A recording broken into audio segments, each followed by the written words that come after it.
नमस्ते दोस्तों, इस कहानी को अच्छे से समझने के लिए पिछला भाग ज़रूर देखें। चलिए कहानी शुरू करते हैं। फ्लैशबैक। कुछ वक्त पहले गैलेक्सी मॉल। शिवान्या अक्षित के लिए इंडियन बियर देख रही थी, तभी वहां पर करण आ गया। उसने शिवान्या से कहा, तुम यहाँ क्या देख रही हो डब? शिवान्या ने कहा, ओह, वो अक्षित के लिए कुछ देख रही थी। उसे ना ये सब पहनना बिल्कुल पसंद नहीं, तो मैं देख रही थी कि अगर उसके लिए कुछ कंफर्टेबल मिल जाए तो क्योंकि वो खुद से शॉपिंग नहीं करेगा और ना मोमेंट पर वो शॉपिंग करेगा, और फिर वो जल्दबाजी में कुछ भी ले लेगा और फिर पूरा दिन मुंह लटकाए घूमता रहेगा। उसकी बात सुनकर करण ने कहा, अरे तुम तो अभी से उसकी पसंद का ऐसा ख्याल रख रही हो जैसे कि उसकी वाइफ हो। उसकी बात सुनकर शिवान्या ने ऑकवर्डली स्माइल की। करण ने फिर आगे कहा, तुम तो उसके लिए इतना सब कर रही हो, पर क्या वो भी ये सब तुम्हारे लिए करेगा?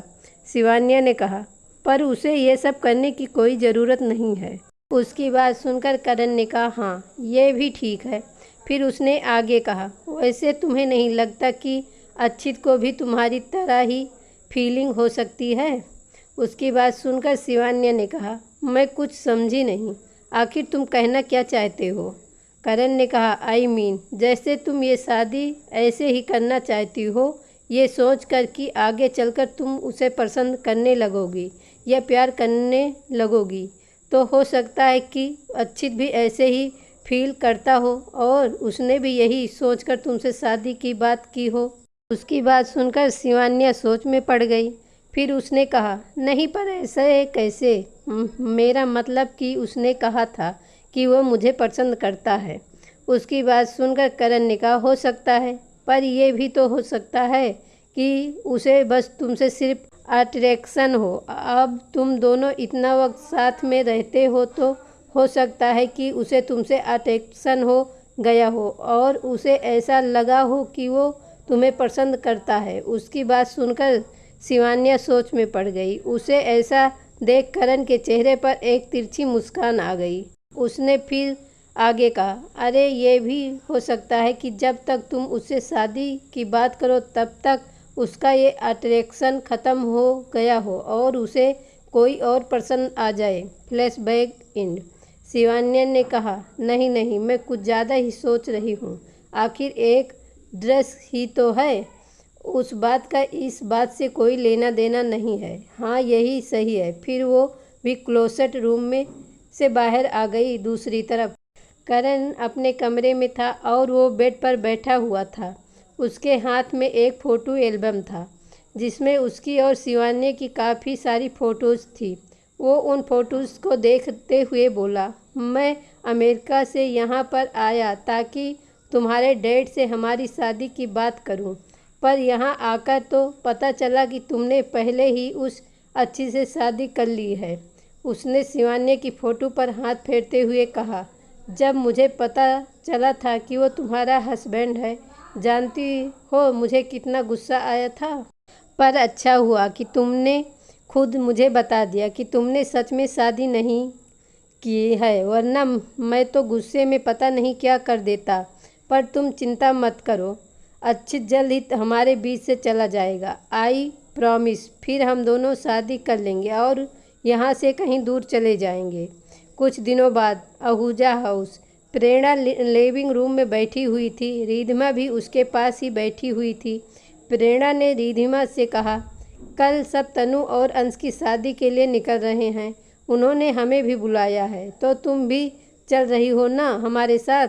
उसकी बात सुनकर रिधिमा ने कहा, भला मैं वहाँ आकर?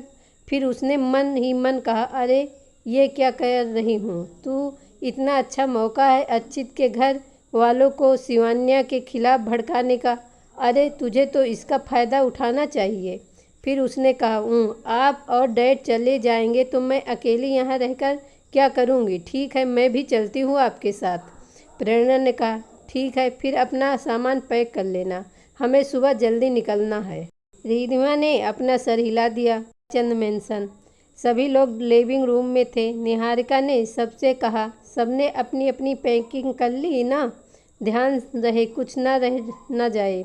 उनकी बात सुनकर शिवान्या ने कहा, रिलैक्स मैम, हमने सब अच्छे से पैक कर लिया है और अगर कुछ रह भी गया तो कहीं से अरेंज कर लेंगे। उसकी बात सुनकर बिहान ने कहा, एग्जैक्टली। फिर उसने शिवान्या की तरफ देखते हुए कहा, भाभी अब तो बता दो कि हम कहाँ जा रहे हैं। उसकी बात सुनकर अक्षित ने कहा, तुझे इतनी क्या जल्दी है जानने की? कल हम जा रहे हैं ना तो पता चल जाएगा। उसकी बात सुनकर अंश ने कहा, तुझे पता है इसीलिए ज़्यादा खुश होने की ज़रूरत नहीं है। ने कहा, सही कहा सीवी बेटा, तुझे ना इसे भी नहीं बताना चाहिए था। बिहान ने कहा, सही कहा आपने डैड। आप भाभी अगली बार से ना आप इन्हें भी कुछ मत बताना, तब इन्हें पता चलेगा।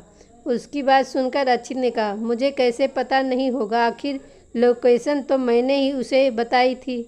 उसकी बात सुनकर मिस्का ने कहा, पर भाभी ने खुद लोकेशन सिलेक्ट की थी ना। उसकी बात सुनकर शिवान्या ने कहा, हम आपको वही बताने वाले थे कि हमने लोकेशन चेंज कर दी है और जो नई लोकेशन है वो सिर्फ हमें ही पता है। उसकी बात सुनकर अंश ने कहा, पर तुम दोनों ने लोकेशन चेंज क्यों कर दी?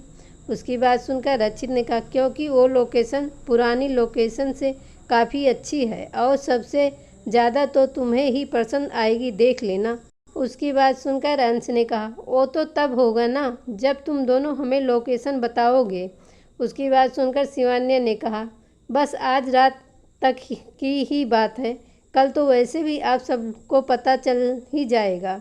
उसकी बात सुनकर सबने अपना सर हिला दिया और फिर सबने अपने अपने कमरे में चले गए। अक्षित और शिवान्या भी कमरे में आ गए। शिवान्या ने बेड पर बैठते हुए अक्षित से कहा, आज तुम्हें क्या लगता है सबको लोकेशन तो पसंद आएगी ना? उसकी बात सुनकर अक्षित ने कहा, हाँ अन्या, बिल्कुल पसंद आएगी। उसकी बात सुनकर शिवान्या ने कहा, सबसे ज़्यादा टेंशन तो मुझे अंश भाई का है, पता नहीं उन्हें कैसे लगेगा। अक्षित ने कहा, उसे भी बहुत पसंद आएगा। और अब तुम ये सब सोचना बंद करो और सो जाओ, फिर कल सुबह हमें जल्दी निकलना भी तो है। उसकी बात सुनकर शिवान्या ने अपना सर हिला दिया और बेड पर लेट गई। अक्षित भी काउच पर सो गया। अगले दिन रायचंद मेंशन सब लोग गेट के पास खड़े थे। निहारिका ने कहा, अरे ये ड्राइवर्स भी अभी तक गाड़ी लेकर नहीं आए। उसकी बात सुनकर अक्षित ने कहा, अरे वो आएंगे भी नहीं। उसकी बात सुनकर अशोक ने कहा, क्यों? इस पर शिवान्या ने कहा, क्योंकि हम सब इसमें जाने वाले हैं। कहते हुए उसने एक तरफ इशारा किया। सबने उस तरफ देखा तो वहाँ पर एक बस थी।